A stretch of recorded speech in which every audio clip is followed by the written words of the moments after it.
Hello everybody and welcome back to Soaring Conversations. So for the next couple of episodes, we're going to be sharing with you the sessions that we had at our previous business seminar. And the reason why I want to do this is the information that was shared at that seminar was absolutely amazing. And you will see it as you watch the sessions every single week as we're going to post them and share them with you.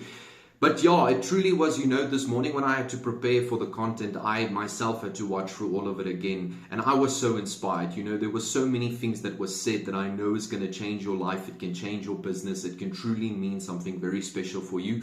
So get a notebook ready, maybe get a cup of coffee ready as well, and then make notes, learn from it, and go and implement everything that you learn.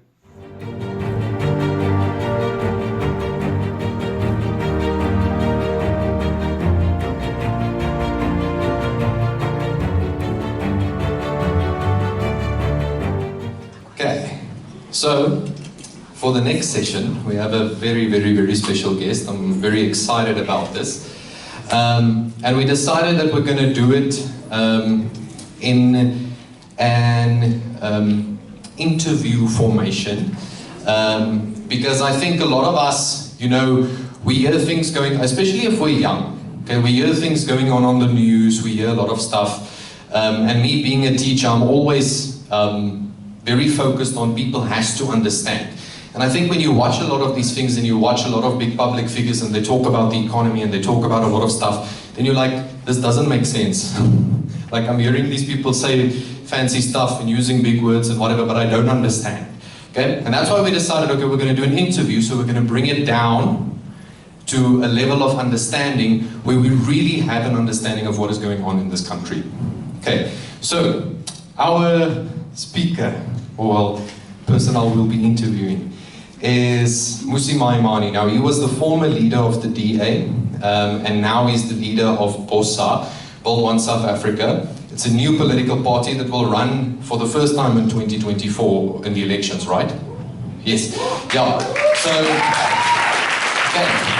So, by the way, that being said, I don't know exactly when the dates are and stuff, but you flippin' all better like vote. You better vote. You better vote. I'll come and clap you against your head if you don't vote. Okay? I'm serious. Because the thing is, that thing that I said in the beginning, okay? We give our power away. We give our power away because we lack understanding. If you don't understand it, then start reading up on the stuff. Start studying it. Start figuring out who is the political players, who is the people, what have they done. Go check out their track record. Those are the type of stuff that's important, and then you better vote. Okay, everybody has to vote. Okay, so that being said, please help me welcome Mr. Mmusi Maimane.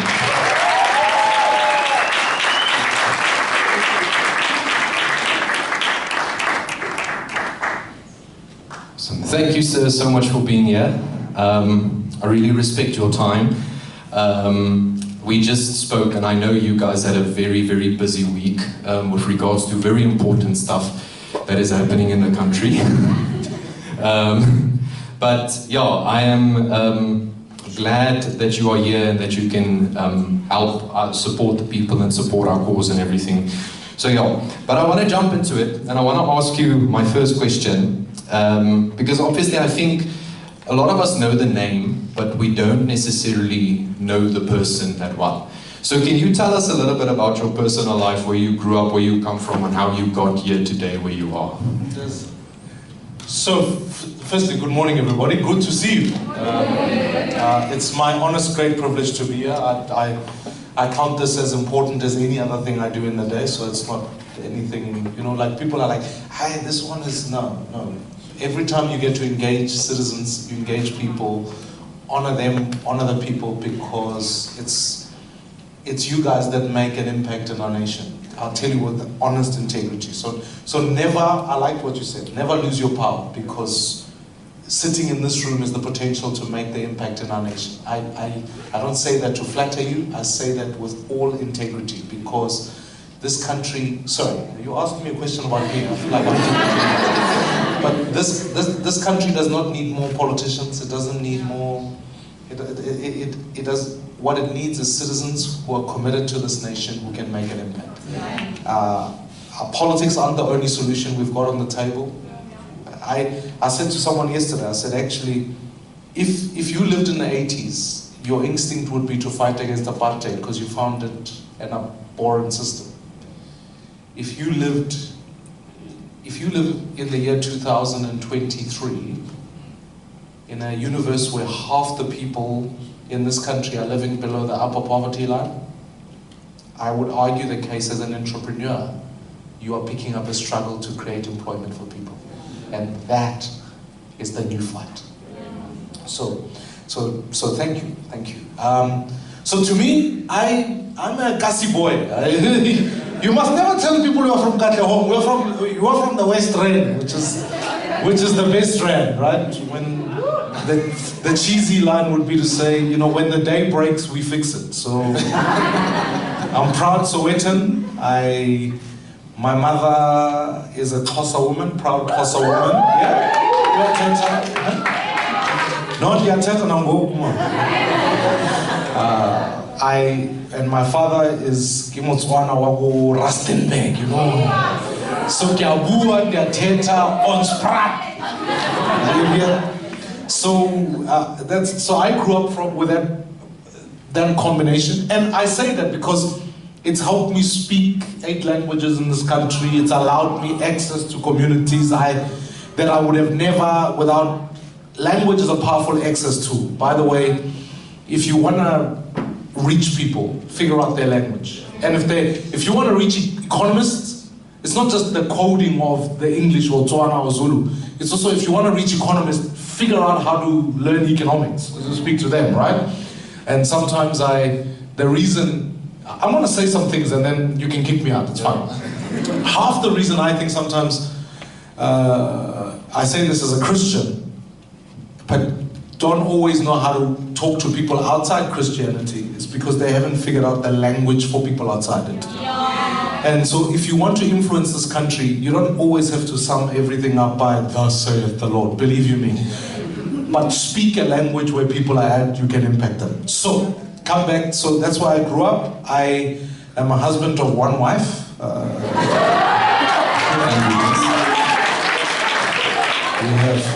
We have 3 beautiful children. I have a 12-year-old girl.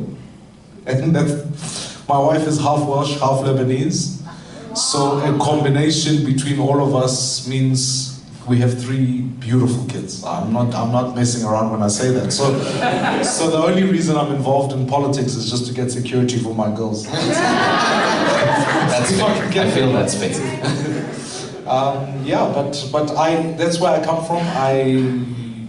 I have 2 master's degrees, and I'm finishing a PhD in economics or microeconomics. And I've served in local church. I have served in parliament. And today I like to class myself as an activist, someone who's trying to impact society. I hope that helps. Awesome, thank you so much. Okay, so I want to read a couple of stuff. You obviously know these stats, but I want to read it to you, and then I'll ask a question now. Okay, so our unemployment rate is currently at 33%. Our youth unemployment rate is at 65%. South Africa is ranked 2nd in the world with regards to youth unemployment. The Progress in International Reading Literacy Study, which is PIRLS, reports that South Africa showed the lowest results in reading proficiency in over 50 countries. The Trends in International Mathematics and Science Study reported, and by the way, the TIMS report, the science one, is a report that is only in Africa. The polls happens all around the world, but TIMS only happens in Africa.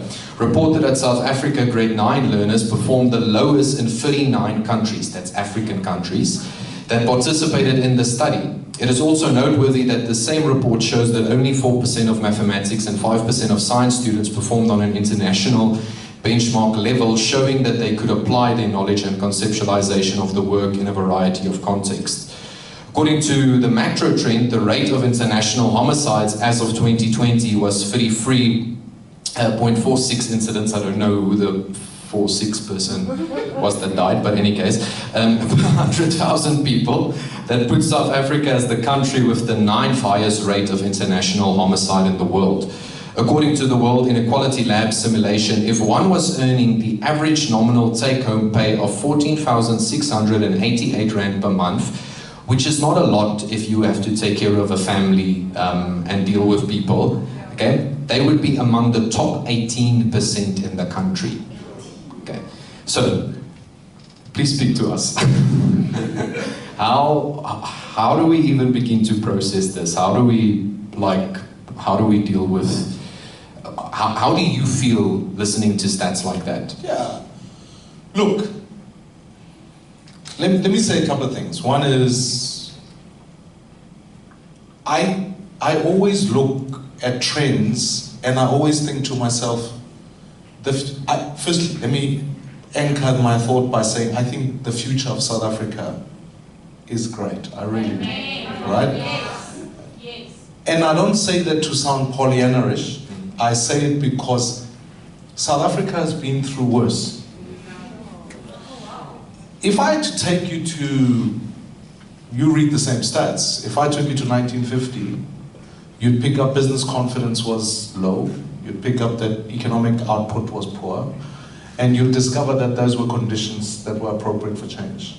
Fair enough, you then get an introduction of apartheid, goes through that. If I took you through to 1980, closer to that, you get into the 90s, you hit a Rand crisis, you hit economic indicators that are poor, business confidence is low, and furthermore, educational outcomes were a bit different. Those prevail conditions for change. So 89 sees a global change occur, the release of Mandela. You see Tiananmen Square taking place. You see a global collapse of the Berlin Wall. Conditions for change. More people died in this country between 1990 and 1994 than in all of apartheid. And in the midst of all of that dilemma, conditions for change occur. In 1994, we usher in a new government. Year 2000 to 2008, South Africa's GDP growth was beyond 5%. We had counter-cyclical budgeting, which meant that we had a budget surplus coming on board for the first time ever. We're building more houses than we did shacks in that period. And 2008, Lehman Brothers occurs, this country hits a collapse. We're going through a period right now where those stats become true. Follow the trend, and all I'm saying to you is that all of that means there are conditions for change for Africa. That's the first thing. Right? The second thing is, at each of those points are conditions that raise phenomenal leaders. At each of those respective points. And I can take you through. People, I'm not here to say, I just look at history. You can look at what Jan Smuts did as a leader and appreciate how incredible a leader. And if you want to read an interesting book, read Unafraid of Greatness. Very fascinating book about the life of Jan Smuts. Because everyone just thinks, it's all apartheid and then it's all after 94. There was a world before apartheid. And it was brutal. Colonialism was a brutal instrument. And apartheid was a brutal instrument. So I'm not here to glorify any of those systems. I'm merely here to reflect on the caliber of leadership. If you get to the 60s, none of us can deny the role of Nelson Mandela. Perhaps maybe we speak about his speech at the dock, but infused in that speech was a vision about what this country could be like. And it wasn't, funny enough, South Africa likes to isolate itself from the rest of the world. Actually, people like Martin Luther King were fighting over the same issues all over the world. So when conditions are hard, leaders rise up. And I find that inspiring. I actually genuinely think it's a powerful tool.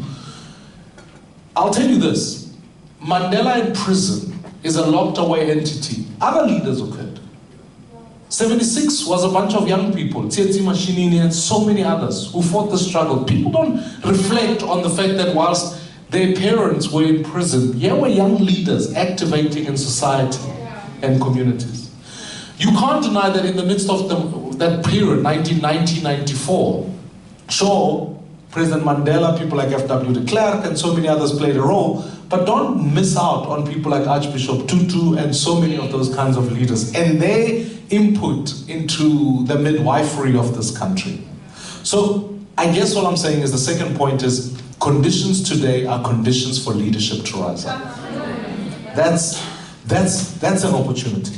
to your particular stats, it's what's wrong with all of that can be fixed with what's right with this country. And that's a catchphrase. But so if we come back to the question about terms and education, our education system suffers because it's dual, right? 20% of the schools work really well. Because if I disaggregate 80% of the poorest schools in the country, actually our education in the top 20 shoots up to the top 15 in the world. Yes. Yes. So there are institutions that work. The job that we've got to do as leaders is to make sure that is available across the country. Yeah. There must be a basic floor upon which a child cannot fall below. Yeah. It's an injustice still today that a child has to study in a school that's got a pit latrine. I think that's a crime.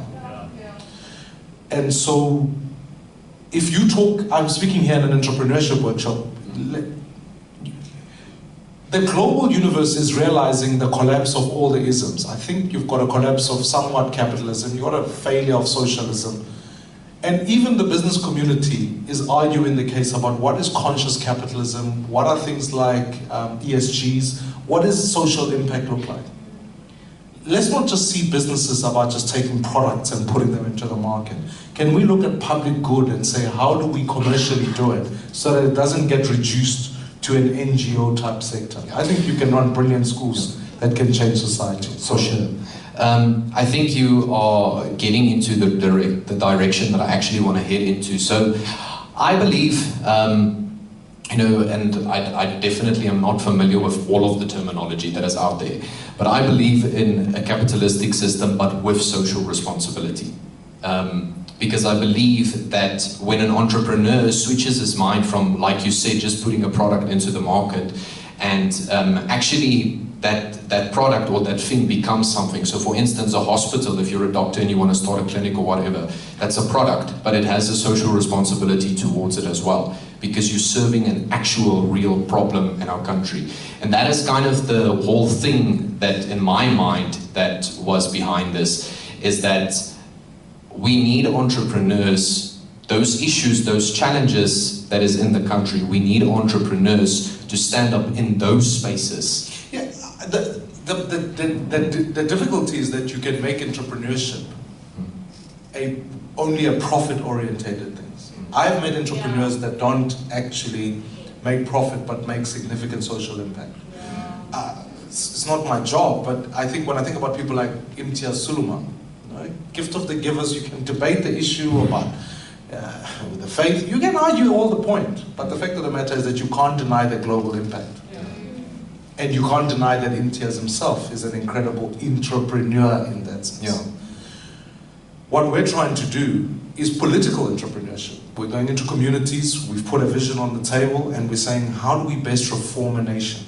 But the principles remain the same. You've still got to lead, you've still got to get every day and make sure people back the vision and make sure South Africans are engaged with it to take this country forward. So to your point, I think we've got to today realize that what's going to fix this country, and it's the broad societal impact into that. So when we went out and said we wanted to build one South Africa, it wasn't some clever name we thought about. I genuinely think there's an opportunity to build in this country, and I think it's an opportunity for all of us to collectively do it together to do it. So philosophically, we've infused that into the vision. We've gone for values, because I think values transcend race, generations, they do that. You and I may come from different communities. I don't know where you grew up. I grew up in Soweto. You might have had a different experience. But if you've got kids, we care that our kids thrive. And we've got a value that sees humanity. Values will translate that. We've got to reinfuse them back into society and make sure we can build a country that prospers collectively. So to the last 2 points, you talk about the economics of the issue. There are some things that are eminently fixable. So I like what you're doing in the renewable space, because renewables are going to take a while, but to augment and finish load shedding. But if I'm honest with myself, if we impact what we do around the energy space, that has potential of being able to add 1% GDP to our growth. So that's an important issue. If we are able to deal with some of the infrastructural difficulties, make sure digital infrastructure is available for everybody. I think today, I learned this lesson the harsh way. I cancelled our Telkom contract, and it's not a reflection on Telkom, I just cancelled it because it was too expensive, and then I forgot to get a new service provider.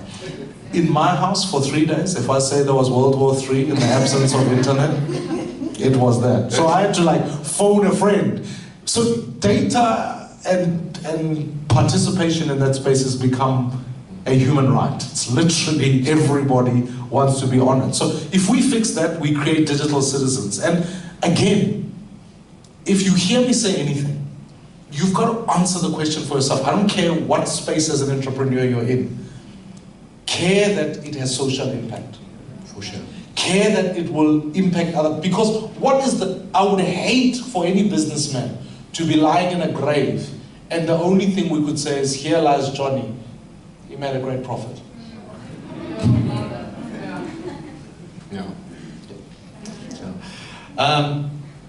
Yeah, I think that's the big thing is that we need entrepreneurs that focuses on that, on the social impact of things. It's much more than just becoming profitable. So that entire thing, everything that is connected to it, should advance our country, should advance our economy. But now I want to get into something, because you talked about the infrastructure, and this is something, so I read a book, I don't know if you know Professor Mmusi Maimane is from the Fourth Industrial Revolution Society, something, I can't remember, but in any case. So he... From UJ? Yes, yeah. Oh, yeah. Yes, yeah. So he wrote a book, and I'm not sure, but I think he's the leader currently, speaking from an academic point of view, in this space. And his book, The Fourth Industrial Revolution, I read it, but I was shocked, because the thing is I realized for our economy to grow, we need a fourth industrial revolution to take place. But the thing is our infrastructure doesn't allow it, because, I mean, just Eskom, if we just focus on Eskom and electricity and stuff. So in those things, stuff like that, if we also talk about crime that is in the country, we talk about education, we talk about corruption, all those types of stuff. A lot of entrepreneurs are sitting here and they're saying, okay, I want to start a business and I want it to have social impact and I want to do that, but ideas on how they can actually do it with the current political and economical space. What do you think are suggestions and solutions to solve these problems? Because I believe it has kind of a knock-on effect. If we can sort out the electricity crisis, we can deal with the rest of the stuff. If we can sort out the education, we can deal with the rest of the stuff. So, you know, all politics is local. So before we think country, we've got to think neighborhood. We've got to think family. Those are the first people I lead. Yeah. Right. And the reason I say that is that it can be overwhelming. You sitting in this room, you're thinking to yourself, I don't know where to begin to solve Eskom, all right? And I don't know where to begin to provide digital broadband, etc. I really don't know. But I actually thought that's a bad route to go. The route to go is actually to go, well, let me think about what I can solve even in our street. So there's some basic things. And that's why I love that there are young people in a room, because we've got to bet on young people. I think young people, where young people go, politicians will follow. It's not the other way around. I'll tell you that now. And why that's important is because even if I use the example of 76, Mandela and them in jail, these were young people that used education as a tool to fight for a future. Young people today, you've got the best opportunities possible. So here's maybe some basic questions. The young person who's invented rocket fuel for NASA's young South African, surname from the Eastern Cape, was honored. Funny, our country doesn't honor them, but Michelle Obama arrived here and honored him. Young guy. Young people sitting in this room will figure out quite quickly that actually, if we localize policing, we can use big data points, because actually the criminals we're not giving birth to a new criminal every day. It's the same criminals that are repeating the crime. So we can target a few and know that we can deliberately intervene in that. That's why I'm pro-localization of policing. I don't believe in a national SAPS. I think national SAPS was a compromise in '94 that's led us here. Yeah. So, what's the first thing you got to do? Go to a police station. Why is it that today you and I are still filling in affidavits manually? Why? You don't do that in your own business. Why do you let your local police station do that? Sorry, I just go there and say, can we figure out? Let me give you a bad example. My wife and I the other day decided for Women's Day, I'm gonna go and stand in a line to see what it would take to report rape. Off we go, but we've thought about this, so we go to the worst performing police station. And we show up with TV cameras, smart.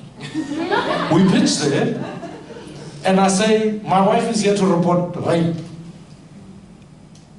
Firstly, we stand in a line. Yeah. We are at the back of a line. We stand for 20 minutes until someone notices that if they keep us here longer, television is like running this thing. So they bring us to the front of the line. A man meets her, says, sorry ma'am, what are you here to report? I'm here to report rape. Come this way. She meets another man. Yeah. Right? So there's imaging that's happening all here. Now we're sitting in this room. They clearly know that it's not a real life situation. But then they say to us, yeah, so I say, talk me through the process, because now they realize what's going on. They say, no, there's a room here at the back. And I said, let me go see the room. They said, we can't find the keys. I'm not making this up. I'm not joking. I'm not making this up. Can't find the keys. I said, no, come on. So you can't find the keys. Okay, what would then happen? They said, then we phone the Tutuka Center, because I'm frustrated by the fact that a man is talking to my wife. They say to me, we're going to send this woman, but if she doesn't have transport, it takes us 20 minutes to go fetch this woman, 20 minutes to bring her back. They interview her, they give her rape samples, all of that in a rape kit, and all of that now, this is an hour and a half later. You tell me how many rape victims are going to do that. But here's a question.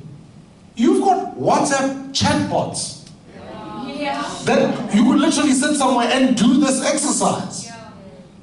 I'm not saying it's perfect yet. I'm merely indicating that through the use of data and big data analytics, we are now at a point where we can modernize our ability to fight crime. It's not going to take the state. It's going to take entrepreneurs sitting in this room. Right? Discovery get me to go to gym every single day for a cup of coffee. I can afford 100 cups of coffee every week if I wanted to. But Discovery get me to go to gym and for just that. Now, they've worked out behavioral economics. They're entrepreneurs sitting here. Imagine if we could gamify young people learning mathematics and give them a free cup of coffee because they could work out incentives. Come on, man. We got to rethink, be brave enough. So let's not just... So when people say to me the fourth industrial revolution, I remember speaking to the president about this. I said, do you think the fourth industrial revolution is about giving people laptops? He said, yeah, no. I said, no. That's the third industrial revolution. We are now in the Internet of Things, and I respect the president, so I don't want you to hear me being cynical. We are now in the Internet of Things. The only reason I worry about the current leadership is that, honestly, I always chirp all of them. I say to them, you can proudly say, you know, I was with Oliver Tambo in Moragoro. I say to you, okay, that's nice, but what are you going to tell me about the metaverse? Like, seriously, what are you going to tell me about that? So all I'm trying to get you to think about is, evident solutions to our problems sit at an entrepreneurial level. We can't copy, paste, apply.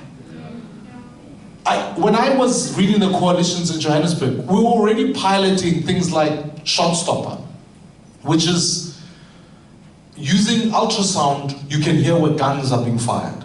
Imagine if we deployed policing on that basis, rather than just simply saying, well, we look at population numbers and then we'll send the cops as a cop-to ratio. Just let's think, people. That's all I'm saying. Even the energy thing, I don't think it's going to be solved by fixing ESCOM. I think people are going to disinvest themselves, decrease demand, and as people get into other sectors, we'll stabilize the grid. So let's think. if I can inspire you just to say one thing, honestly, stop waiting. Roll up your sleeves and say, what can I solve? So go to your police station, figure that out. Go to your local hospital and say, we as a business run a biometric system that lets you capture people's data using their fingerprints. So can I try and introduce this to the hospital so that my grandmother doesn't have to pitch here with her old blue card to tell me she's diabetic and she's here for this medicine. Rather, she can use her fingerprint and you will know instantly and post the medicine to her rather than her spending the whole day here. Come on. Yeah. Sorry, I'm frustrated. So I think a very important thing that we have to do is we all got to educate ourselves about the future. Stop focusing. Like, the past is important because we have to understand where we came from to understand how we deal with the situation. So I'm not dismissing that, but really, I mean, there's some people that I had conversations with and they still didn't know what ChatGPT is. So, and I mean, they're educated people. They're very, very educated, smart, young professional people. So we have to, as young people, we have to, that's the thing that I'm reiterating the entire time, we have to liberate ourselves. So yeah, thank you for sharing that. Then I have a question, it's a bit of a personal question for a friend. They're actually sitting in the building, but I don't want to point them out. No, it's not Bongani, okay. So we have people that are starting businesses, but then that business functions at such a high level that there is a measure of government involved in it. Mm-hmm. And these people are like, I can absolutely tell you they're the best in that specific industry. There is no better, they are the best, it's been proven, it's whatever. But the thing is they're facing a lot of challenges with corrupt people that are governing them because those people don't want to lose their power. Now my question is twofold. If we want to step up in spaces where we know, because I think this is necessary, there is a lot of government regulations that is keeping certain stuff in order, and if there are people in positions of power and young people want to step into those positions and provide services and business and whatever, how do they fight a situation like that, number one? And number two is, how do they stay mentally okay? Because it's a very difficult thing when we have cancel culture and we have an entire group of people that person has that can fight back, that can like literally obliterate you completely from your industry. Because that's how much power some of these politicians, well, not all of them are politicians. Sure. There's a bullying tactic that often occurs amongst corrupt people. But there's power in numbers, you know. The business, first of all, you know, and like Brexit is a good example. Right? Brexit had power players. This is an economic conversation. But who swung Brexit? Young people. Corruption has power problems. I want to say this to you, and I don't, like, come on guys. Yeah, you know, on my desk at home, I have a picture of Nelson Mandela's son. Not Nelson Mandela, but the son. And I always think to myself, you know, I'm going to get persecuted. I, from time to time, have to drive a bulletproof car. It's natural. I've had people send crap messages to my family. I get that. But relative to 27 years in prison, I think I'm still pretty good. And I'm telling you that mainly because I think don't succumb to intimidation. If we live in fear, we'll never win. Create a network with other people, people who share like-minded things with you. Because in truth, even there's a famous saying, if people knew all the power they had, the government must fear them, not the other way around. So create a network. Find 10 other like-minded business people. And it may not be this year, it may not be next year, but begin to create that network. It's an important activity you can be involved with. Because when you do that, you amass power that even the most powerful will fear. When you are on your own, sure, they can take you apart. But when you become part of a network, you see, I'll say this to you, like glibly. Of course I care who you vote for next year. I do care. But at the same time as that, what I care more about is that you are actually committed to building this country. Yeah. My problem is this, is that we've been asked to think in silos. We've been asked to say, well, you are Afrikaans, you must think with fellow Afrikaners, and you are black, you must think with black people. As you are the Xhosa, no. If we get together, build like-minded business people, and know that we have a system to redeem and reform, we can win. Politicians are not strong. I'm going to tear the veil. They're not that strong. Actually, they've got institutional power. But believe you me, if 1,000 micro enterprises got together and said, we're going to eradicate corruption in our sector, they'll win. I was with a business person yesterday. We had dinner together, very good friend of mine. He was involved in it's publicly listed entity, but it was corrupt to the core. He said, he stood up. He said, I'm resigning from this thing because I'm not going to put up with this thing. But before he resigned, he spent 6 months making it impossible for them to move money easily because he knew where it was coming. Sure. Fought the internal battle. Yes. So he says, I was scared. I was driving in the car, I didn't have money, and I'm listening to the news saying, I've resigned from this company. It's the first time he's ever gone through that. But he demonstrated courage in the midst of a very difficult situation. And I know it's hard. I know it. I know it more than most. But honestly, be strong. Get together with a group of people who share your values and know you have the power. Can I ask you a personal question? Yeah. How do you stay strong in the life that you are living, which is hectic and insane? And I mean, they're facing it at a little, these people that I'm talking about is facing it at a little level according to where you face it. So how do you stay strong in that space? Yeah, and I'll close with this because I used to play tennis. You won't believe it. So I get selected to go play for Gauteng, North Gauteng at the time. It was North Trans. Yeah, it was just after Transvaal it became Gauteng, so I get chosen for this thing, right? And I'm flying to Durban. We get selected to go play a tournament in Durban. Now, my mother was a cashier, my father, we'd never flown in our lives. I arrive at OR Tambo, and I don't know what's going on. I'm being honest with you. So I hop onto this thing, give us the small plane. One of those, you know, when you sit on a plane, you have to sit like this, you know? Because it's like here. I think there were 15 or 20 of us on this plane. Fly to Durban. If you are in a small plane, it's every piece of turbulence. You feel it, right? And my ears had never been on a plane before, so when I landed, I felt like my head was about to explode. So I get out of this thing, I kiss the ground like the Pope, because I think, thank God I lived, not because of anything else.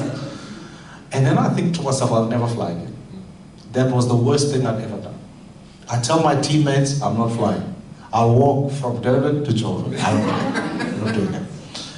And then on a return flight, they put us on this Boeing jet, massive thing. I sit on this thing. Now I'm preparing myself. I've taken enough drugs to pass out. We take off. I don't even know we've taken off. We fly through. I don't even know. Like, and then we land. I'm like, my ears are still fine and everything. And this I experienced when I was 17. So you can, because I was young. I was 16 in matric. So this I'm experiencing at that point. And I can remember, I read it somewhere, and the thought has always stayed with me. If you've got a small vision, every piece of turbulence feels real, and it's in your space.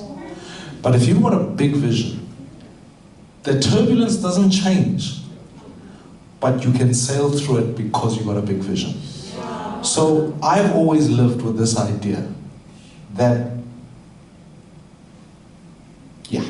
fight the small stuff. I've been in parliament being insulted. People call me stuff. They attack my wife. I've once come home and people had written on the window of my house, F4 for you this and all of that. You just imagine, I've got little kids, all of that. But man, that's the small stuff, man. The truth is, if you've got a big vision for a country that's prosperous, you are flying a big Boeing. Always remind yourself. That's what keeps me going, man. Ladies and gentlemen, Mmusi Maimane. Thank you.